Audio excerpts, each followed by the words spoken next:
আমি তো 18 সনের ভোটার, 18 সনে বাসা আমার। প্রতিদিন সকালেই এরকম হয়, যেমন মির্জা আব্বাস ভাই একটা বর্ষিয়ান রাজনীতিবিদ এবং বুনিয়াদি ফ্যামিলির একজন।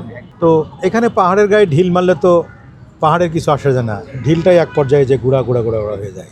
নাসিরুদ্দিন পাটোয়ারি শিক্ষিত ছেলে, আন্দোলন সংগ্রামে তার ভূমিকা ছিল, এই ব্যাপারে আমরা তাকে ধন্যবাদ জানাই, দেশের নাগরিক। কিন্তু মির্জা আব্বাস একটা সম্মানের জায়গায় বেশ কয়েকবার মন্ত্রিত্বের দায়িত্ব পালন করেছেন। তিনি স্থায়ী কমিটির মেম্বার, ওই এলাকার স্থায়ী বাসিন্দা। এটা ওই কটন দিয়ে কান চুলকানোর মতো অবস্থা। অনেক সময় কটন দিয়ে কান চুলকায় না, তো মির্জা আব্বাস সাহেব উনি বারবারই বলছেন যে পাটোয়ারি আমার সন্তান তুল্য, হ্যাঁ, বাবার কাছে অনেক কথাই আবদার করতে পারে। একটা সন্তান যদি দুষ্টু হয় তো বাবারই তো দায়িত্ব সে দুষ্টু ছেলেকে সুপথে আনার।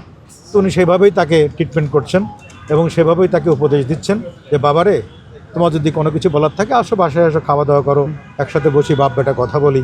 হ্যাঁ, তো ওই ছেলেটা যদি দুষ্টু বেশি হয়, বাবের ভালো কথা অনেক সময় মন্দ হয়ে যায়। তো সেরকমভাবেই চলছে। 12 তারিখের অবসান ঘটে যাবে ইনশাল্লাহ।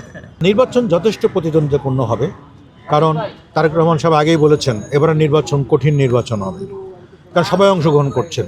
নায়াসিনামাইড ও স্যালিসাইলিক সমৃদ্ধ লিলি ফেস ওয়াশ যা ফেসের ডেড স্কিন সেল দূর করে দেয় দ্বিগুণ ফাস্টার ব্রাইটেনিং। আওয়ামী লীগকে তো নির্বাচন করতে বা মাঠে থাকতে নিষেধ করে নাই, বিএনপির পক্ষ থেকে নিষেধ করা হয় নাই।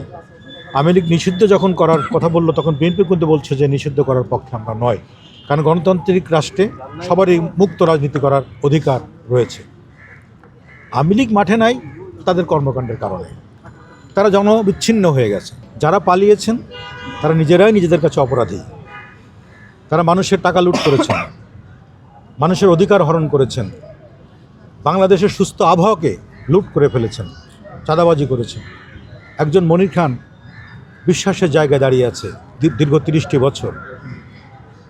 মনির খান কখন চাঁদাবাজি করবে না? মনির খান মানুষের কাছে আস্থার জায়গায় আছে। আমরা সুরের মানুষ, সাধনার মানুষ, আমরা কখনো অর্থ চিনি না, সুস্থভাবে বাঁচতে চাই, মানুষের হৃদয়ে বাঁচতে চাই।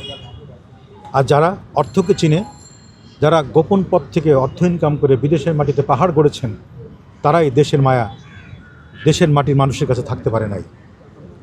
তো যারা ভালোবেসে দেশকে, ভালোবেসে মানুষকে কাজ করে গেছেন, তারা দেশে আছেন, দেশে থাকবেন।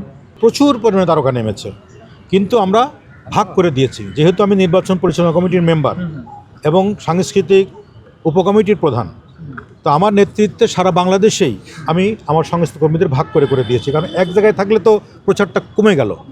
এই জন্য দেখবেন আজকে ধানমন্ডিতে চলছে, পুরান ঢাকায় চলছে, বিভিন্ন জায়গায় আজকে মিনিমাম 10টা 15টা খণ্ড করে আমরা দিয়েছি, এক একটা জায়গায় 5 জন 6 জন করে, যার কারণে প্রচুর পরিমাণে, যদি এক জায়গায় থাকতো দেখতেন সবাই আছি।